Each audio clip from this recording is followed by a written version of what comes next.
Bonjour, je suis Christian Perron, médecin et professeur en médecine. Et durant ma carrière, j'ai présidé pendant 15 ans des conseils officiels en charge de politique de santé publique, de vaccination, de gestion des crises sanitaires et d'épidémies. Je fus également vice-président du groupe d'experts sur la vaccination pour la région Europe à l'Organisation mondiale de la santé. Mais il faut savoir que l'OMS n'est plus ce qu'elle était. Désormais, les intérêts privés la contrôlent. Un traité de pandémie va être soumis au vote le 24 mai prochain lors de l'Assemblée mondiale de la santé de l'OMS. Et si ce traité était adopté, des pouvoirs exorbitants seraient attribués au directeur général de l'OMS. Sur ce sujet majeur, aucun mot dans le débat public ni dans les grands médias. Un silence assourdissant pour un traité si important qui sera un chèque en blanc fait à l'OMS par les États-nations mis sous tutelle. C'est un appel que je lance aujourd'hui. Mes chers amis, depuis maintenant plusieurs années, je vous rencontre, partageant avec vous un combat pour la vérité et la liberté. Et je sais que nous sommes très nombreux à travers tout le pays à chercher par tous les moyens à résister. Chaque citoyen, collectif ou association peut et doit se mobiliser contre ce projet de traité de l'OMS. Certains ont d'ailleurs déjà commencé. Je vous propose une action très simple. Les élections européennes approchent. Il est essentiel de demander aux candidats et aux partis de se positionner publiquement sur ce sujet, mais aussi à vos élus et notamment vos députés. Sont-ils d'accord pour que l'OMS ait un pouvoir contraignant sur les États, pour que les États abandonnent leur souveraineté en matière de santé et d'environnement? Réalise-t-il que chaque pandémie que nous avons eue depuis 20 ans est en réalité un prétexte pour la mise en place d'une gouvernance mondiale autour d'un concept nouveau, une seule santé? Savent-ils que la définition même de pandémie a été modifiée, le critère de mortalité ayant été retiré? Une pandémie peut donc être décrétée sans aucun mort. Nous plongeons dans un état d'urgence sanitaire quasi permanent.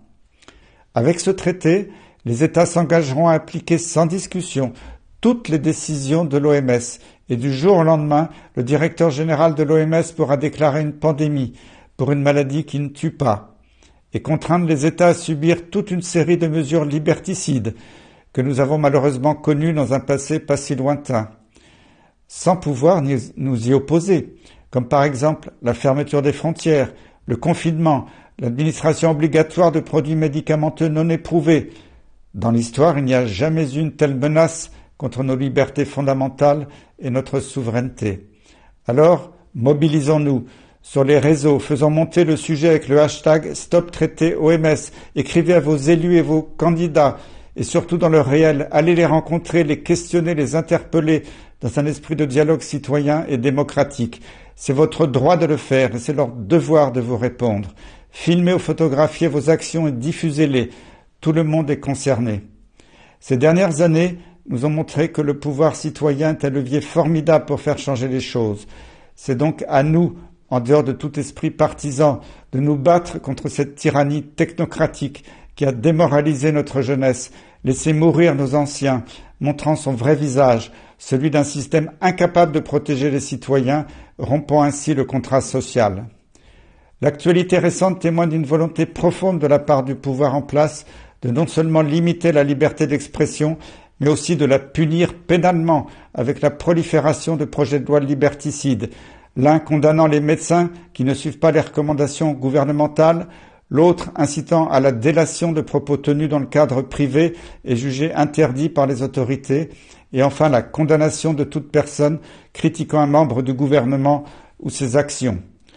Nous voyons bien que tout s'articule, de l'échelle mondiale à l'échelle nationale, avec une volonté de nous dérober notre souveraineté. Alors continuons de nous informer, continuons de nous former et continuons d'agir. Je compte donc sur vous tous, pour aller à la rencontre de ceux qui ne savent pas ou qui ne veulent pas savoir. Alors, à vos stylos, à vos mails, à vos rendez-vous avec les élus, avec les journalistes, le temps presse, le combat continue et la vérité triomphera.